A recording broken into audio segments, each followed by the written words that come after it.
I am David Jeffrey, and today I'll be speaking on a problem in pure mathematics which I explored using Maple. The topic is completely monotonic functions.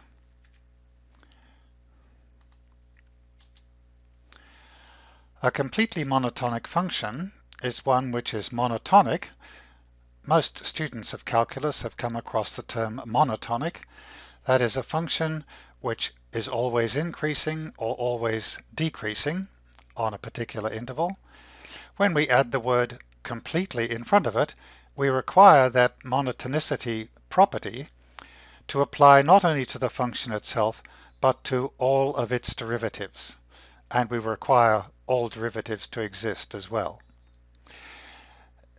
As an example, I've given here e to the minus x. You notice that if x is equal to 0, e to the minus x equals 1, and then it decreases monotonically to 0. If I take its derivative, I get minus e to the minus x.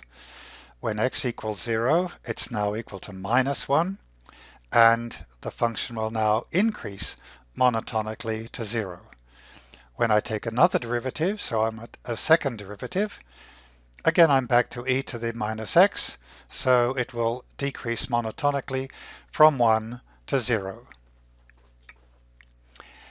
The fact that every odd derivative will be negative and increase towards 0 is a minor frustration or annoyance, and therefore it has become a common convention to multiply every odd derivative by minus 1, thus turning all the functions and the negated derivatives into positive functions which are monotonically decreasing towards 0. This gives us the definition at the bottom of the page. A function f is completely monotonic if f has derivatives to all orders and it satisfies minus 1 to the n derivatives of f, and that has to be greater than 0, and that has to apply for all x. Notice that although the term monotonic describes both functions that increase and functions that decrease, completely monotonic, after we add in the minus 1 factor, applies to functions which are only decreasing continuously over the interval. The challenge problem connected with this class of functions was issued by Alzer and Berg some years ago, and they proposed a family of functions, as you see here, f of x and a, exponential of a minus 1 plus a over x to the x. The question is, for what values of a will this function f be completely monotonic with respect to the variable x? If you look at it, you will recognize 1 plus a over x to the x. You may remember that from your first year calculus, your limit questions, when as x goes to infinity, that 1 plus a over x to the x is asymptotic and in the limit equals e to the a. So here we have e to the a, the limit point, minus 1 plus a over x to the x. One of the things that may not have been pointed out to you when you studied this limit is that 1 plus a over x to the x approaches the limit from below. Therefore, e to the a minus 1 plus a over x to the x will be a positive quantity, and it will tend to 0 as x tends to infinity. And our question is, will this be completely monotonic for all values of a? That's the problem, and now I shall switch to a Maple worksheet to show you how I tackled it. So, through the magic of video, here we are now with a Maple worksheet. And what I'm going to show you is essentially a little bit of history, exactly the path I took to learn about this problem and make some progress on it. So we start off. Now the first point is that I actually knew very little about completely monotonic functions when I took this problem up. So my first task was to teach myself about completely monotonic functions so that I could get some idea of how to tackle this question. So let us start Maple is very good at plotting things. Plots are always a good way to learn about functions. So let us start plotting. So here we have a plot. I've plotted f for against x for a equals 2, a equals 3, a equals 4, and a equals 5. And you see that in each case the function is clearly monotonically decreasing. If we look a little bit more closely, look at the black curve, a equals 5. It appears that although it is indeed decreasing monotonically, I detect a bit of a bump up here. And maybe there's even one in the blue. So how about we plot the derivative instead of the function and see whether that tells us anything new. So here I've taken, for those not too familiar with Maple, because f is defined as a function syntax rather than an expression, I take derivatives by saying capital D rather than diff, and two arguments, so I'm taking the derivative with respect to the first argument, which is x. And then I'm taking, again, my 5 values of a, 2, 3, 4, and 5. And I forgot the minus sign, so that is just to remind us that we start with negative values and increase towards 0. We notice that the derivative, the red curve, is monotonically increasing, as is the green curve. But look, the blue curve and the black curve are clearly not monotonic. So we see this is what is the purpose of this completely monotonic property. A function itself can be monotonically decreasing or increasing, but that does not necessarily apply to the derivative. So let's put in the minus sign and look a little bit more closely at a equals 4. Notice my vertical scale has now increased. It's from 3.85 up to 4.15, and we see this marked departure from monotonicity. So we can ask ourselves, well, what would happen then if we took more derivatives? So now, here I have minus the first derivative plus the second derivative is even, so I don't need the minus sign, again for a equals 4. Now you notice the vertical scale has changed. Now it's going from 0 to 8, so that rather spectacular departure from monotonicity looks a lot less on this larger scale. And the green curve is now the second derivative. So the second derivative, not only has it departed from monotonicity, it's not even positive everywhere. It dips below the axis. So maybe the key to understanding the problem is to take more derivatives. So that's what I'm going to do. I'm going to take now 3 derivatives, as you see, with minus signs on the odd derivatives. I've also lowered the value of a little bit to 3.6 just to see how that affects things, and I plot that. Well, at 3.6 we notice that the first derivative, the red curve, is now monotonic again. We notice that the second derivative, which previously at a equals 4 became negative, dipped below the axis, is now just a little bit above it. And the third derivative is now the one showing the more marked departure from monotonicity, also becoming negative. Now, we can ask ourselves the question, well, what is the process whereby a function changes from being monotonic to not monotonic? How does it pick up that blip that we saw, first derivative at a equals 4? Well, clearly it must go through an inflection point and a horizontal derivative. That would imply that there must be a point where the second derivative, the first derivative is going through a horizontal inflection point. That would imply that the second derivative will just touch the axis and the third derivative will be 0. Because the second derivative gives you the slope, the third derivative gives you the curvature. Also, we notice that when a equals 4, the green curve goes slightly below the axis. At 3.6, it's slightly above. So presumably there is a value of a between the 3.6 and 4 when the green curve will just touch the axis. And according to our understanding, that point where it touches the axis will coincide with the point where the blue curve crosses the axis. In other words, they will both be 0 at the same point. Can we find that point? Well, yes, we can. What we'll do is we'll use the maple fsolve command. So here I have handed to fsolve the second derivative and the third derivative, two equations, two unknowns, x and a. X is the position and a will be the value of the parameter. Let's see what fsolve does with that. Well, it seems to have no trouble giving us a solution.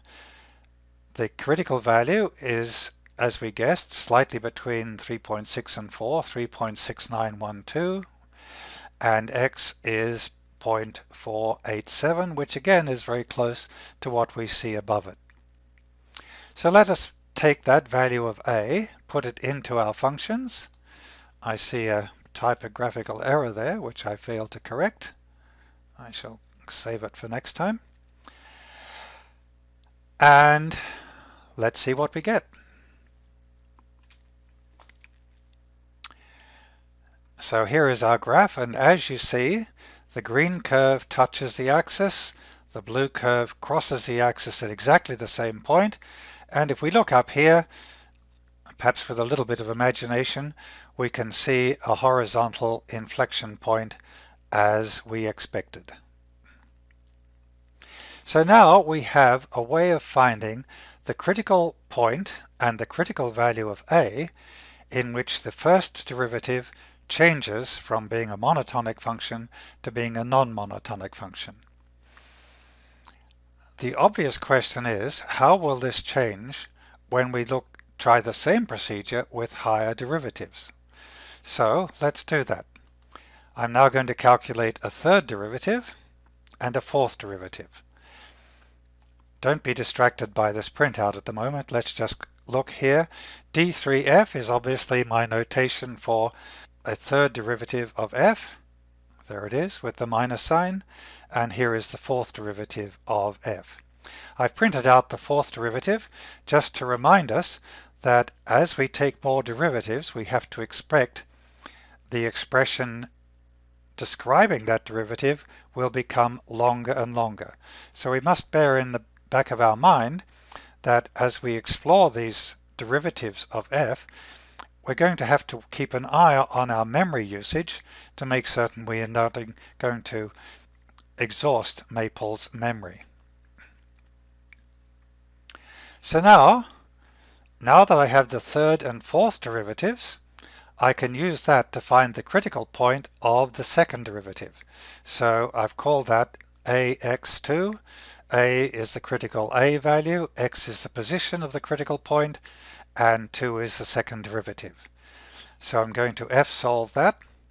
Now, fsolve has done a pretty good job so far. One point I did not make, I shall go back and make it now. Numerical analysts will tell you that trying to find the place where a function just touches the axis rather than crosses it is a more difficult numerical problem than finding a place where a curve crosses the axis. The blue curve you see crosses the axis. We can use Newton's method or some other scheme to find the 0 point, but there's a danger when we just touch that if we're a little bit off, the curve will fail to cross the axis and then our Newton's method may fail. We saw that before fsolve had no trouble, but any iterative numerical scheme performs a whole lot better if you give it an initial estimate of the point. Many textbooks and students and even professors refer to this as an initial guess. But I'm not guessing. I know where it ought to be. So for me, it is an initial estimate. So with that initial estimate, again, Maple has no trouble finding the critical point. And we notice that A has decreased a little bit. Previously it was 3.69. Now it has jumped down to 3.13, and x, which was 0.48, is now 0.91. So it seems when you take more derivatives, the critical value of A decreases and the place where it takes place increases. Well, let's try it again for the third derivative, which requires that we calculate a fifth derivative.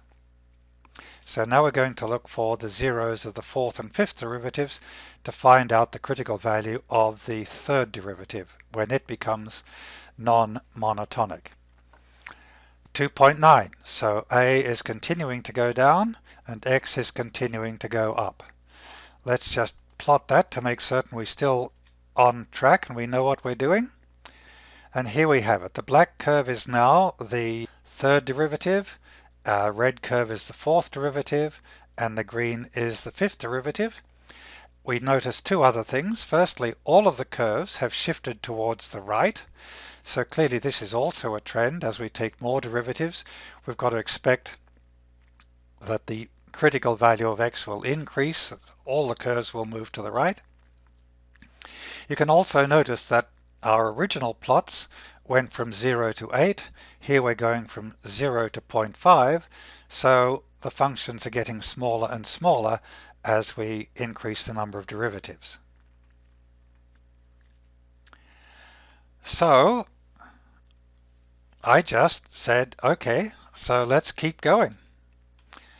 So with a bit of cut and paste and a little bit of editing, we can very easily charge through higher and higher derivatives, and we watch as they go past.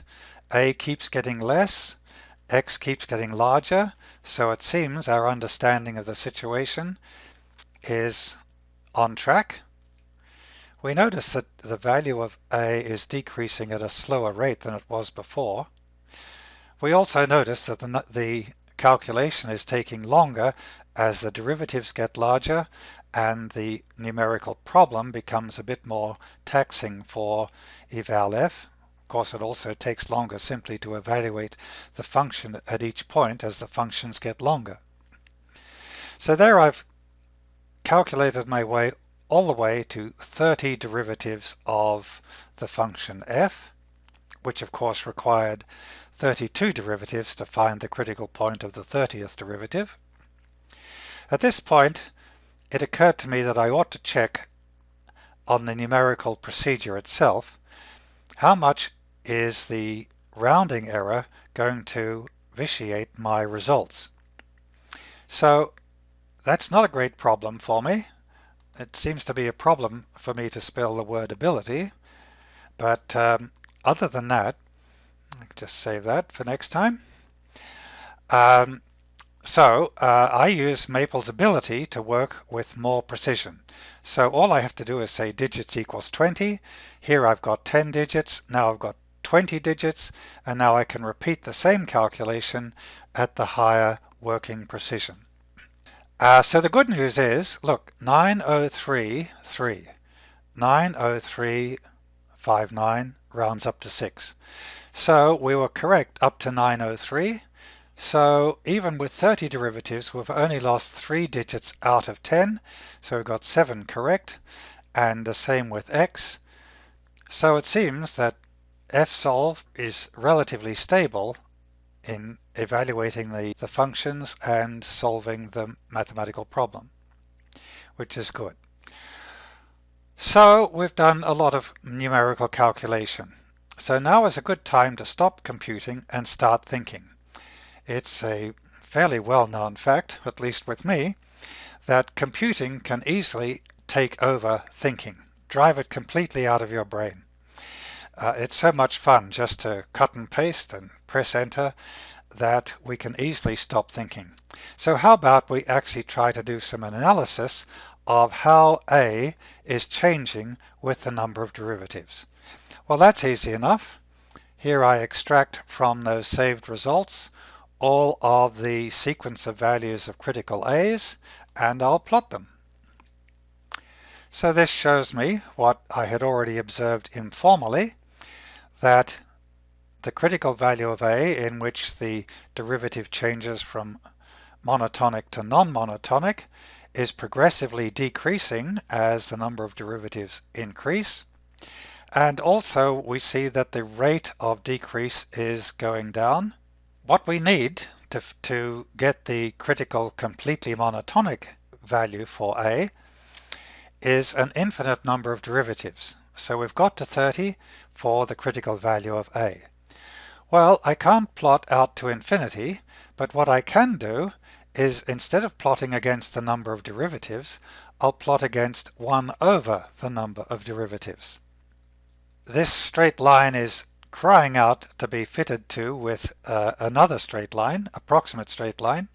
So that's what I did. I just calculated a fit, and there it is. I'm now plotting from 0, whereas before I was plotting from 0.05.